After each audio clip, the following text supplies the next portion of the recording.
everybody. Welcome. This is the Lions of Liberty podcast. We're going to do a live recording here today. I'm Brian McWilliams.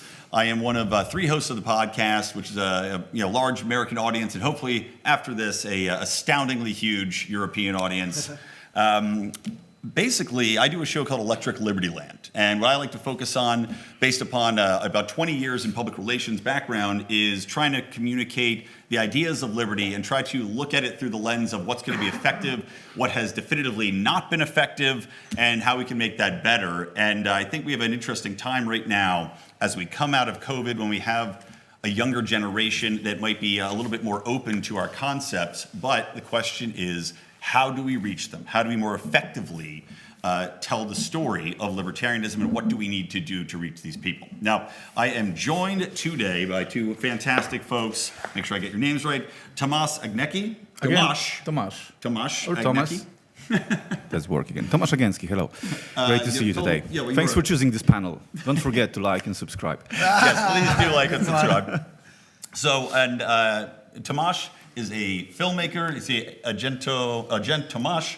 He's a filmmaker, so he is a fantastic person to have in this panel. You were working on a biopic for Menger, as we know, and you're going to talk about that, which, my favorite thing about the talk was that you said you don't want to make it for the converted. This is supposed to be approachable from the masses. I'm also joined by Ignaci Bolto, who is the Spanish Libertarian. Has built up a really impressive amount of followers on a YouTube channel, which is one of the main conduits to reach a younger generation. So again, wonderful to have you on the podcast as well. My pleasure, Ryan. Yeah. So starting off, guys, and just jump in. This is a podcast, freewheeling. We're going to crack some jokes. I'm happy with the turnout we have here. We can all agree, whoever's not here, frickin' nerds, part of the Libertarian Problem. These dorks up there instead of listening to this. No. Sure. But let's just start things off by, whoever wants to do it, what do you think right now? What do you feel has been the problem when we talk about libertarian or free market ideas? Do you think that we are being effective in how we communicate them to not only the current generation, not only the millennials, but also the next generation of Gen Z? Should I start with it? Okay. In my opinion, our main problem with spreading the idea is that we are spreading the idea. We should stop right now, today, really. Stop spreading the idea, because we suck at it, absolutely. We are the worst. Let's start taking care of our own base, actually. And this is what I've been doing. I've been podcasting for like 10 years. When I started podcasting in 2010, I didn't know the word podcasting. So it was that long time ago. And actually, I haven't built a huge fan base. I don't know if I have ever convinced like a single person to anything liberty-oriented, because then later I was talking with people. I was trying to to find what brought you here to that movement, to find where are those cracks that we can like suck people into our tent, and there's not a single way to do that. You cannot predict that. It's really dynamic. It's chaotic. It's more Mengerian style than you cannot build an aggregate of knowledge how to get people inside. So and what we do, which is worse, that once people get here and they sucked into that, they start reading Rothbard and Mises and books, and they are all start producing content at some point. We don't take care, let's say, of ourselves. I mean, we don't really care about the base, about the people who are already here. We do not build, or we build it poorly, the loyalty. One thing is to launch a project, and it's easy, but then to keep those people inside. This is in my opinion, it's way more important, and this is why I started to produce more content that is for us, but also, like you said before, it's approachable for my neighbors. Well, this is a good idea, moving the mic closer. I don't know why I didn't think of that. These things aren't even tethered down. Yeah. That's something interesting. You're talking about it being approachable, preaching to the base, but also retaining libertarian thought, right? And that comes down to, I think, making people proud of what it's preaching, right? Making people aware of what this is, what the dream is. And to me, I was speaking with you guys a little bit before this, that comes down to me to selling a vision that people can get behind, that isn't easily corrupted, that isn't taken away, they're not sold something better because they happen to come upon a hard point in time in their life, or because the media changes. I mean, what do you think about this, this telling a story? how would you go about communicating libertarianism in a way that's going to be more aspirational? You know, where do you think we've fallen short of that? Are we focusing too much on facts, on data? Can we make it more engaging? Can we make it more illuminating and aspirational? Yeah, of course, we can make it more engaging, but I agree with Thomas, we are not doing it. And we could use a thing called capitalism to I'm not familiar. to actually make it better.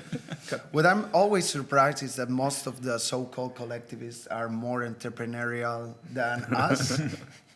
And I'm always freaked out. You know, in Spain we have Podemos. They're the almost, I don't know, Marxist, Chavist party. And their campaigns on social media are amazing. Mm-hmm. They're properly done. And also some podcasters and influencers, etc. So answering to your question, I think we could use the principles of marketing in order to sell our ideas, because you're actually talking about selling. So exactly. Maybe we could focus more on demand rather than on what do we have to offer. I mean, of course, you have to focus on what you have to offer, but if you want to sell anything, first of all, you have to identify what people want, right? So people are not interested in Rothbard and shit. So this is a dead end. I couldn't agree more. So in a way, you kind of have to kill your leaders or your thinkers, kill in terms of rephrasing it and using persuasion and euphemisms, etc. So in a way, I think most of the people care on their lives, their families, their salaries, purchasing power, for having a better life, etc. And I don't know if libertarians are actually giving a good response to this. So more or less, I think this is going to be my approach. I think you hit on a good topic right there. So, and this is actually something I was talking to Anders, and I'm going to massacre his last name. He's a lovely Swede, by the way, who just gave a talk about mobility. I will steal his example as I frantically try to look for his last name. But he actually, over dinner last night, was telling me about a campaign he did. He's in public affairs. And you talk about how we have to reach people. We have to get through this tactic of talking about empirical massive structures, you know, the Fed, government spending, you know, these massive things that people, while they might understand them slightly, they don't affect them in a personal way. Yeah. And, you know, it has to hit them at the heart. They have to be able to understand it on a personal level. How does it affect them? How does it affect their family? And he was telling me they were able to basically get rid of the wealth tax, or I'm sorry, the inheritance tax in Sweden.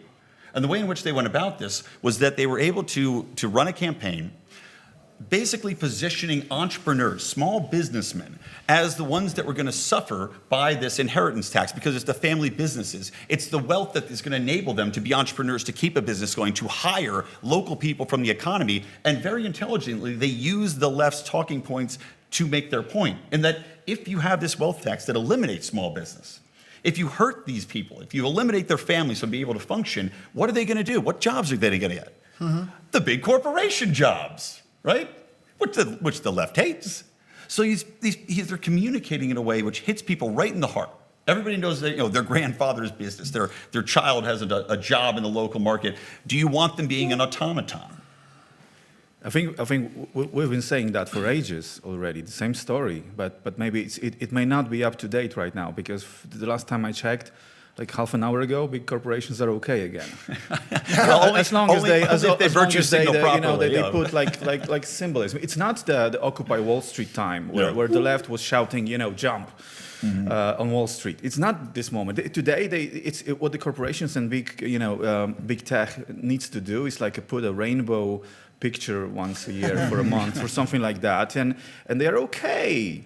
Suddenly, it's good. You know, like they need to have like this like a kind of equality training like once a year or something like that.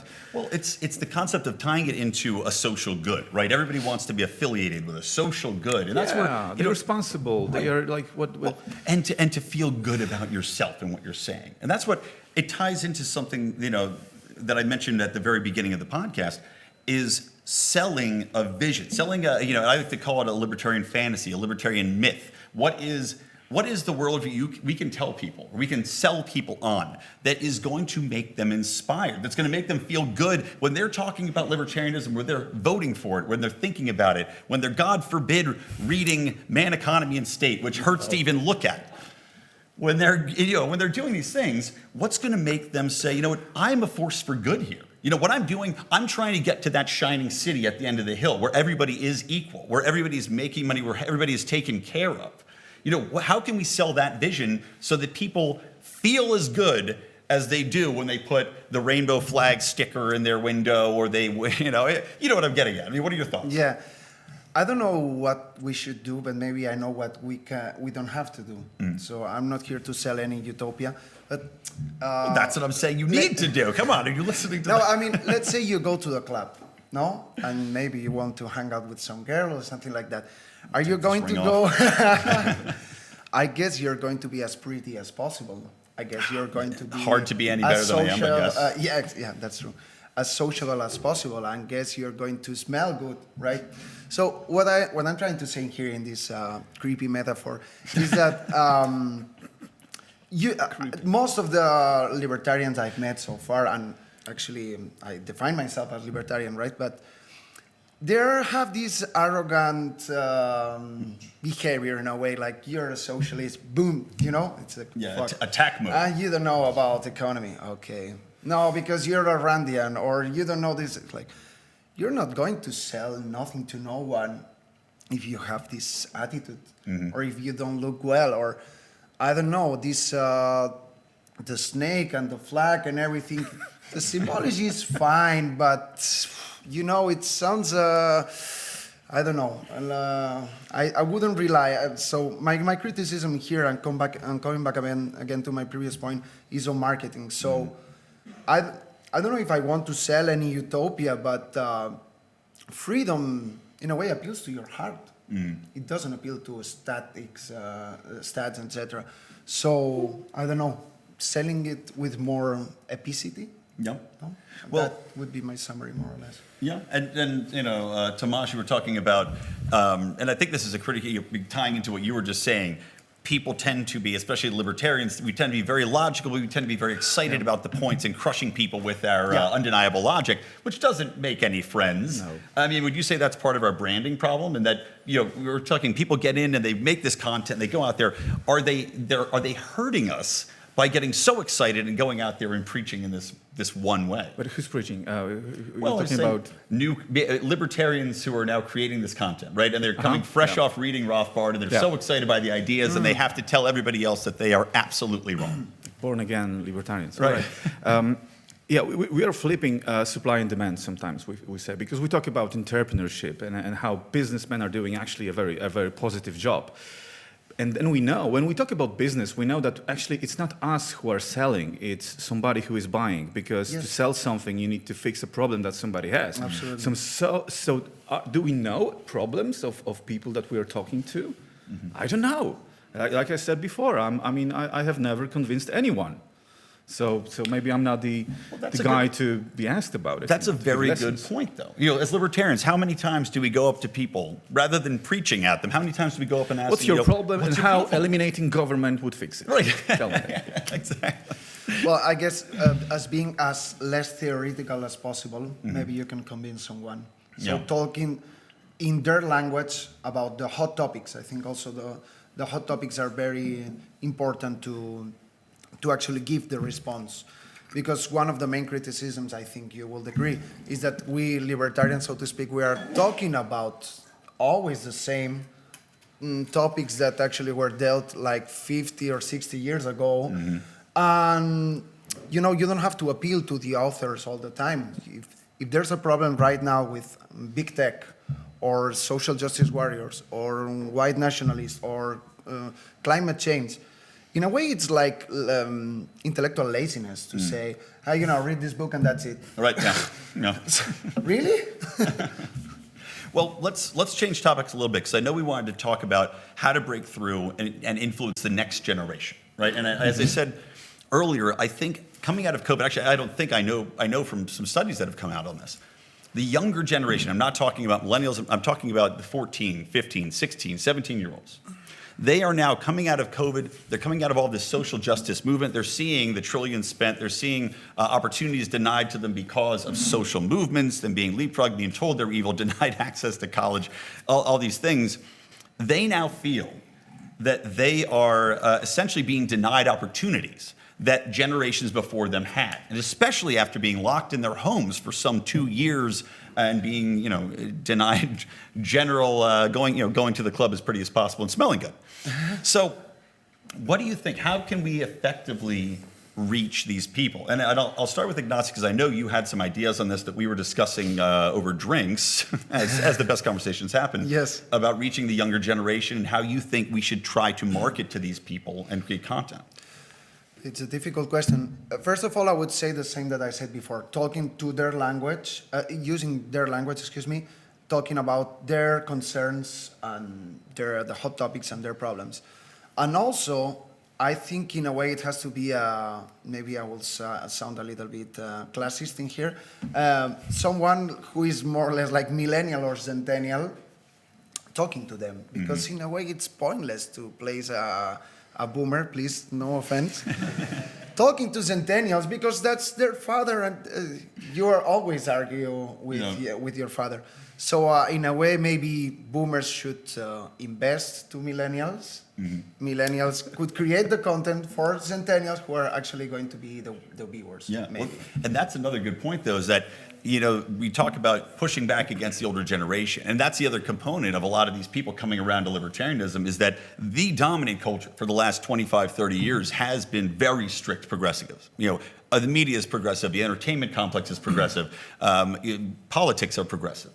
And these kids are saying, if nothing else, really, and excuse my French, but the younger generation wants to rock, and they want to say "fuck you" to the generation before them, and we can take advantage of that. Yes. And Tomasz, what do you think? Can we capitalize on the "fuck yous" being given? Yeah, of course.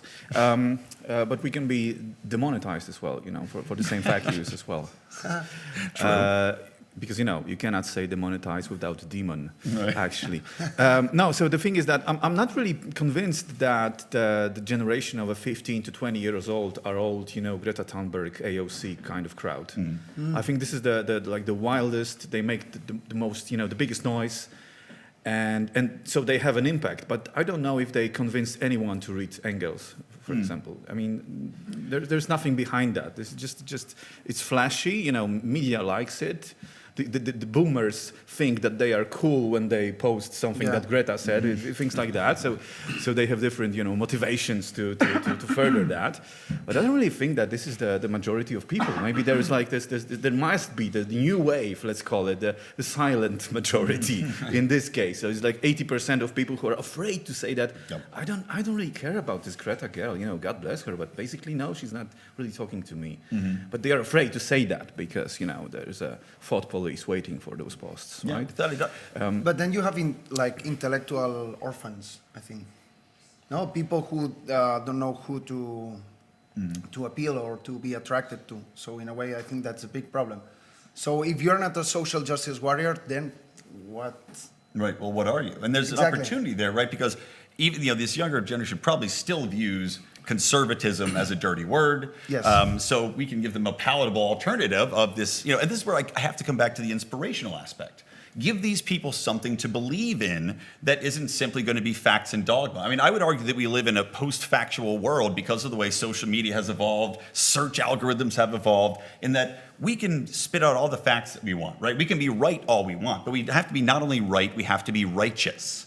And that is the way in which we're going to get these people on board, by them saying, you know what, your way of thinking is leading to the best outcome. Your way of thinking is not poisoned by corruption. Your way of thinking hasn't, we can say libertarianism has been tried in certain places over time, right? But overall, it still has not been put into effect to a great extent by the majority of the population, while all of these other things have and failed.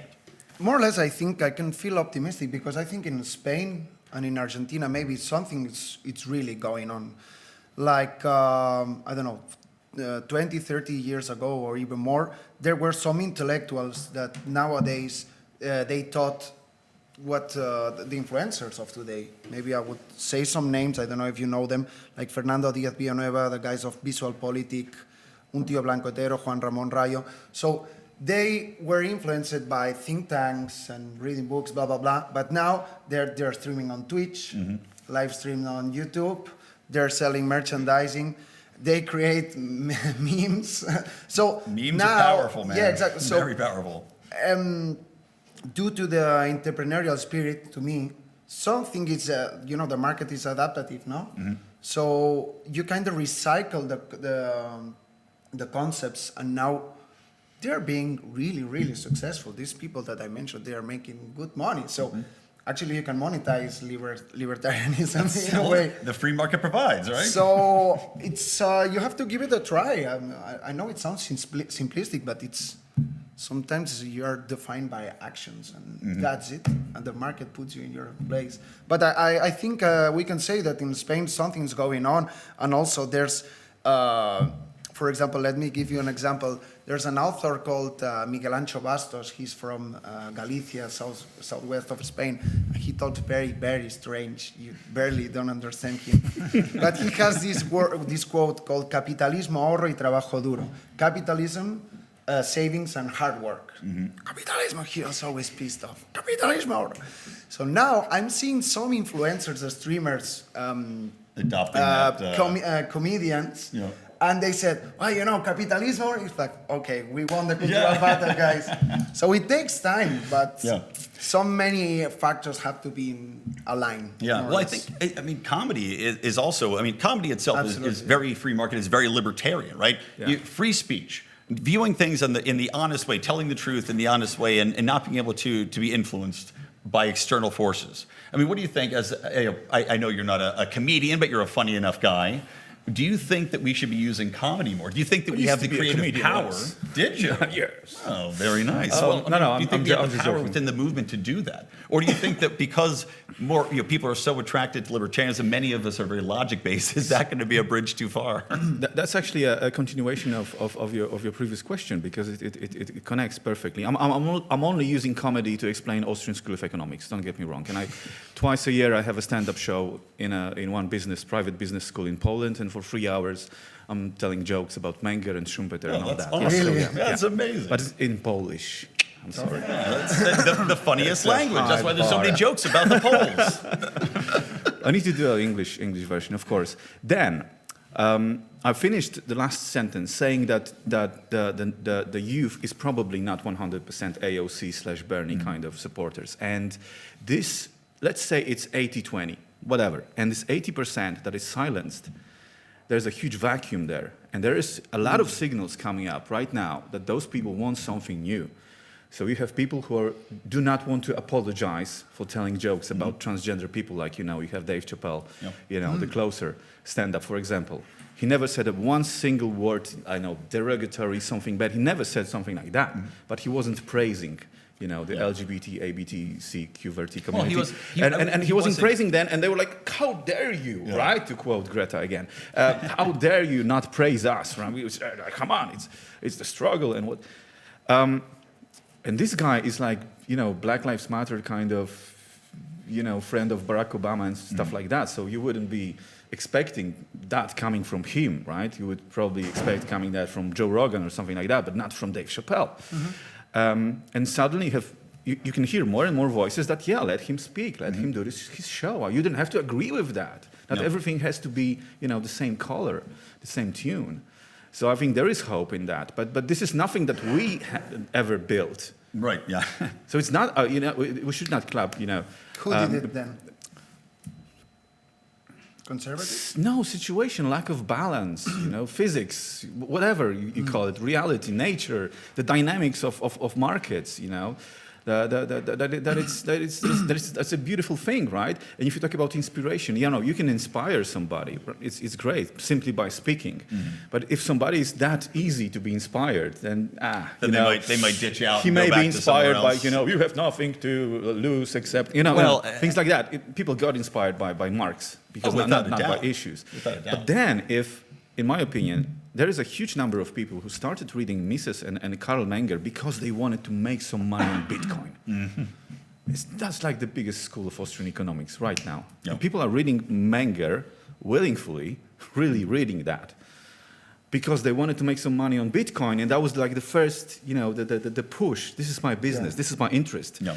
And then, so there's like, the Federal Reserve, the money, the fiat currency, the MMT, whatever. And they suddenly like, it's like our version of wokeness, I would say, right? Bitcoin, I think, can be a real gateway drug for libertarians. Exactly. And without a doubt it is. I mean, I wrote a little fable here about it. Maybe I'll get into that if we have time later. But yeah, Bitcoin could be a real drug to get people involved because it is such a value of money, and it does bleed into so many of the concepts we talk about. Not only protecting against inflation, but protecting against government intrusion. We have protecting against like not knowing what inflation is. Right. Yeah. You basically ignorance. Right. You basically have to. I mean, I was listening to, Jeff Booth did a talk. I'm not sure if you guys heard that, but, in getting into what Bitcoin is, how it's defined, and how it is protecting us from government, and using the perfect quote from Hayek about the only way to get government out of money is, or it's impossible to get government out of money. Yeah. And the only way to do it is to create in a sly fashion another alternative, which is what Bitcoin has become. And and the younger generation, it's ubiquitous across them. So how can we now use Bitcoin to lure them in? And then, like I said, though, the trick is keeping them in. So what are your thoughts on what is the best way we can communicate to people to keep them in so they're not distracted and they run off? Because Ron Paul, for instance, was a highly inspirational figure, right? He got me involved. He got millions of people involved into libertarianism. But I tell you for a fact, half of those people went off to Bernie Sanders, half of them went off to Donald Trump because they were just in it for the fuck yous. Yeah, the momentum. They were inspired by him, but it wasn't a permanence. So what do you think is the best way for us to achieve permanence in thought? Build the wall. In a way you said, what? Build the wall. Build the wall. I think in a way you said it before, it's like appealing to their hearts. And actually, I think we are talking about the cultural battle. So I think more or less in a way, the economic battle has been won by us. Well, I know I'm lying to myself in a way too, but I like whatever helps you sleep at night. So maybe Bitcoin can appeal to them like, okay, my wallet is important to me and the system is kind of falling apart. But then if these libertarian ideas don't feed you with some cultural argument, so to speak, you will go to Bernie in a way. So maybe I will say something politically incorrect, but I don't care. I think conservatives, in a way, are doing a better job than libertarians. Don't take me wrong. I mean, because I think they have more balls than us in terms of winning the cultural battle. See, I would argue that they've been losing. This kind of elitism. When I'm saying conservative, maybe I would refer to conservatarians, if that makes sense, like the Tucker Carlsons, Ben Shapiro, Larry Elder, etc. Yes. For example, Ben Shapiro, I like him a lot because he's on the media, run by himself, and he's influencing millions of people, and he makes money out of it. And he talks about the hot topics, as I was mentioning before.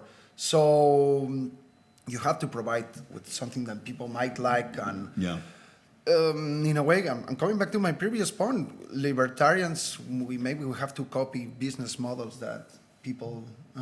Well, and Ben Shapiro understands, right? He understands, going back to another concept I was talking about, is storytelling. Yes. The most effective way to get these morals, to get these lessons taught to people is storytelling, because you're also not hitting them over the head with it. And so much libertarian content that's created, hey, can we make another version of Atlas Shrugged? Nobody gives a damn, nobody watches. They're always terrible movies.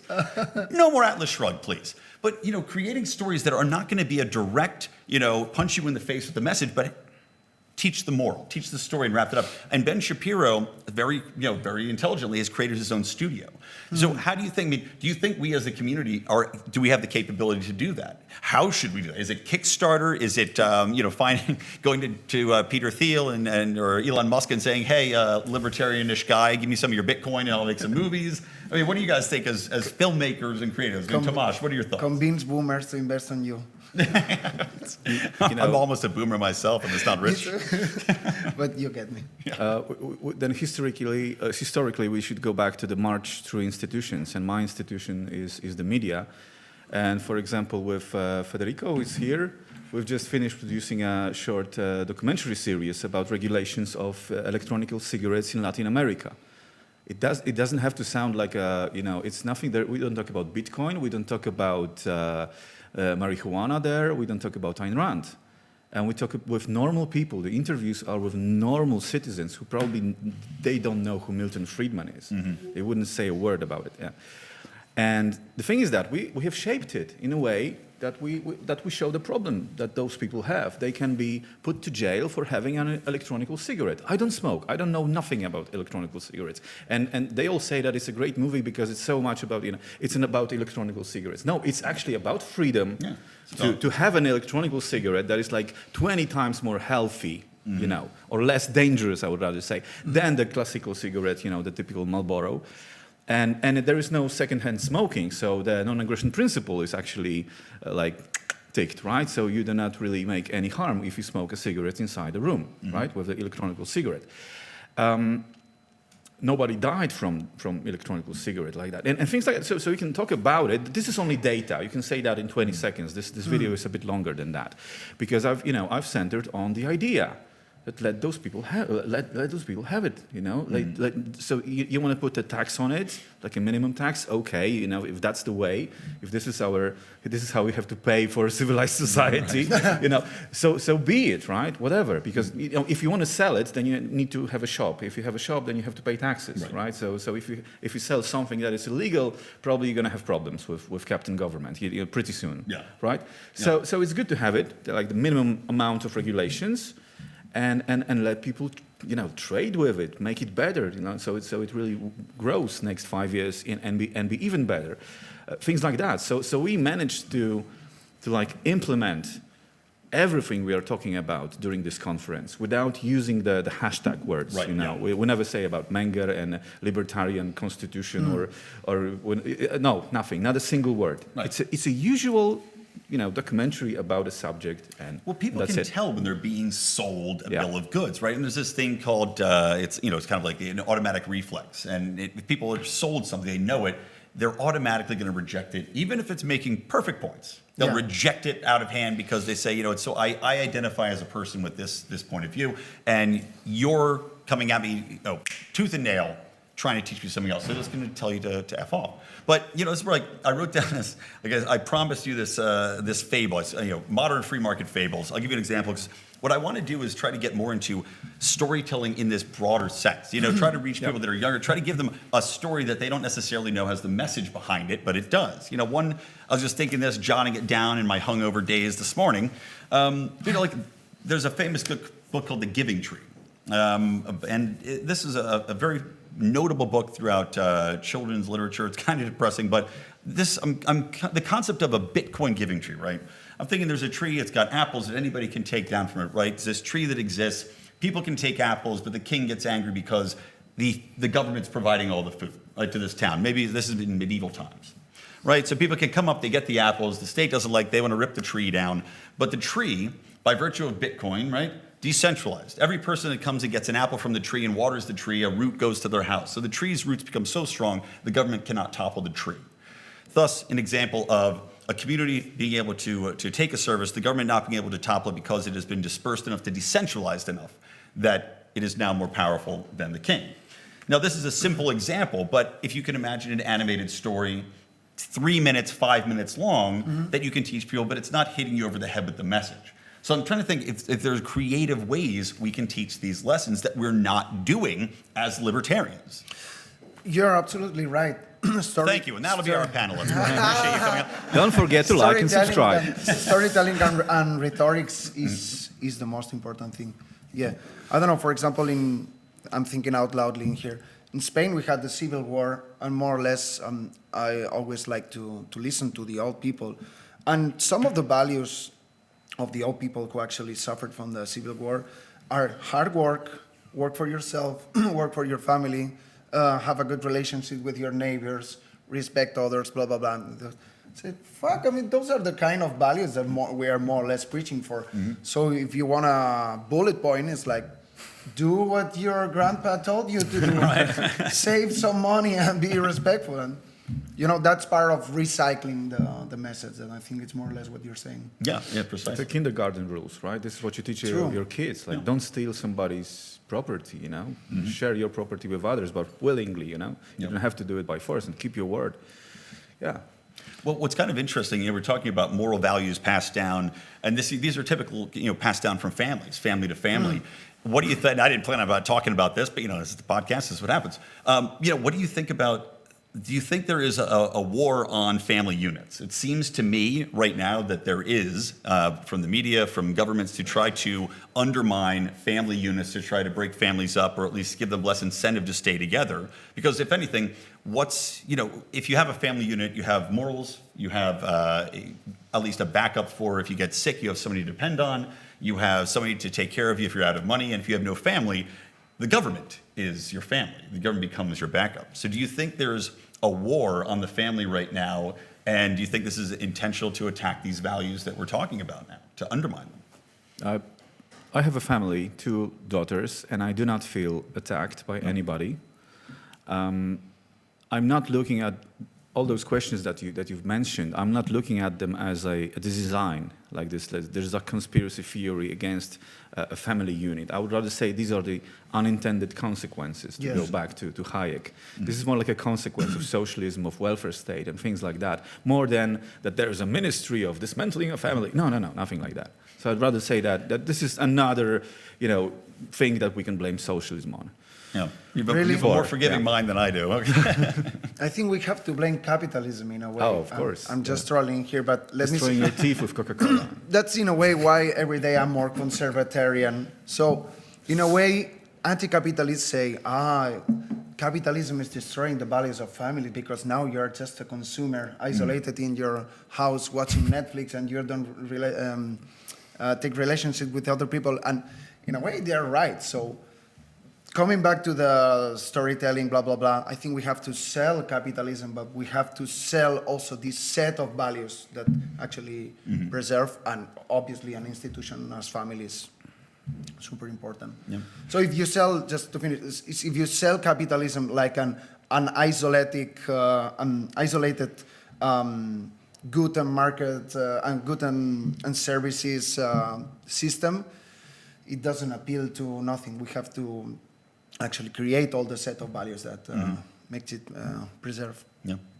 By the way, how much time do we have left in the podcast? Anybody know? Sort of 5 minutes. 4 minutes? Okay. I will do this. I feel like we should at least take a little bit of Q&A if anybody does have questions. Otherwise, we can keep yammering. So does anybody actually have a question or anything that they'd like us to talk about while I have a couple minutes? 1 and 2. Go. Do you have a mic? Yeah. Mic it up. It's on the way.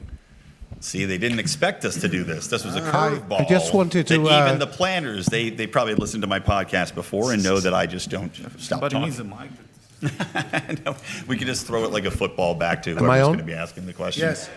Okay, so I just wanted to concur and perhaps get you to elaborate. I think in terms of getting the message through, I mean, criticism or not, most people are sort of emotionally led, and I think there's an emphasis that should, and it's being brought up by yourselves, Ignaci brought it up with Ben Shapiro as well. Remember, they've recently produced their first feature film.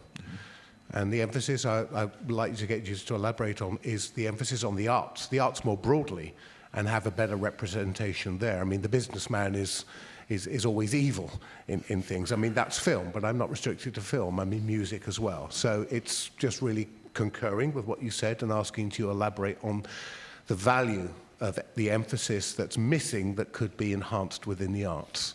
Yeah, I think that you hit on actually a fantastic point, is when we talk about the spread of ideas, right? Especially in the community now, we have an international arts community. YouTube will automatically put subtitles on your video in pretty much whatever language you want. So if we create content that's going to be moving and inspirational, like I said, the Bitcoin giving tree or even something better, you can put that out there, and because it is artistic, because it is something engaging that's not directly attacking someone's thought processes, it can be shared, it can spread, it can grow to an international level and reach an international audience. And because it's considered art, because it's engaging, it is less threatening. It's almost like a way of coming in the back door to someone's mind and their thinking processes. Anybody else want to? I don't know. This is. Well, I don't know if so. The question is what we should do. I was just saying, just to elaborate on the use of the arts, how we've underutilized the arts. Well, I don't know. But maybe sometimes it's better not to plan what to do it's better to plan how are you going to do it. Maybe I would like to appeal also on, I don't know if you're aware, in Argentina, I think the libertarian movement is growing in there. Sometimes you just need a change of your mindset and the attitude. This guy called Javier Milei, I think he's doing a great job. And maybe one thing that he's defined is that he has balls. Right. You know, I'm Spanish, I have to talk about it. He has balls, he has courage. So I don't know if I'm actually answering his question, but whatever you do, be courageous. Yeah. Well, you answered all of our question about balls, which is very important. I think one more question we have time for. Yeah. Okay. I wanted to ask, COVID measures have been very unpopular, and I think what I've been seeing is that a lot of people who were very critical of the lockdowns are not necessarily libertarians, many of them very non-political, who hate politics. And I'm asking all of you, do you think this could be a potential opportunity to use these people to attract libertarian ideas and show them, wait a minute, look at this. This is a perfect example of how government is able to ruin your life, and that's why letting the people decide for themselves is actually better. What would you say? Tomasz, you want to... 1 year ago, I would agree with you that this is something we could actually, plant a seed on, this kind of anti-lockdown hatred, that we should work on it, especially that suddenly people are, working online, and we are online quite, boldly represented by, after, talking with people, I'm lost. And we should not actually educate people. We should start with diseducating people about many things, actually, to brainwash, really. Because they have been brainwashed already. Now people are demanding more. They suddenly wear this compliance as like a jewelry. I do have a theory on this. If you're curious, I'll wait really quick. I'll tell you why I think that this is. Can I say one more thing to what you said before? On the arts? One thing about emotions. I think emotions are not on our side. We have to use it, of course, we have to use it, but they are not on our side. You watch Erin Brockovich by Steve Soderbergh. It's such a poor woman, and government should help her. Things like that. Show any kind of story about a poor woman. I mean, Erin Brockovich is kind of ballsy. But like half of television, TV productions, like poor people that somebody should help them, So the system is against them. The system is broken. The system should give them money and things like that, So it's really hard to go Ayn Rand, on it. Like, do your job, and like your grandma said. Yeah. Okay. I'll do this just to wrap up, because I know I see Federico standing and giving me the stink eye from over there. But a quick theory about COVID. I think could have been effective in a way as well. But at this point in time, I feel that people, and I call it the bad people theory, is that people are so ingrained in what has happened with COVID. Right? The people that support the lockdowns have now forced people out of jobs. They've forced people to not see their loved ones. People have died in hospitals. They have not been able to bury their children. They've seen their neighbors become, lose their houses, become depressed. They've seen alcoholism rise. They've seen child abuse. These people have to be justified in this lockdown, or else they are empirically bad people. And they cannot allow that to happen. They can't be bad people. So they have to double down on this. Otherwise, they know when they look in the mirror, I'm a murderer, I'm a criminal, I've destroyed people's lives. That's why this is so vital for them that COVID be real, that we have to do these things, that we follow the science, because if they're wrong, they are evil. But the Fauci documentary has like 0% popularity on thank God. IMDb. So there is a crowd of still, reasonable folks. Yeah, that's true. Well, they're definitely out there. Must be there. Speaking of reasonable folks, I'd like to thank my two reasonable guests here, Ignaci Bolto and Tomasz Agenski. Sorry, I'm an American. We don't know how to pronounce anything. Anyway, thank you all for coming. Appreciate it. Brian McWilliams, Lions of Liberty podcast. Please like, subscribe, and of course, thank you to Federico and all the organizers of the conference. Thank you, man. Great stuff. Yeah, thank you. It was fun. We did that. Who needs to prepare?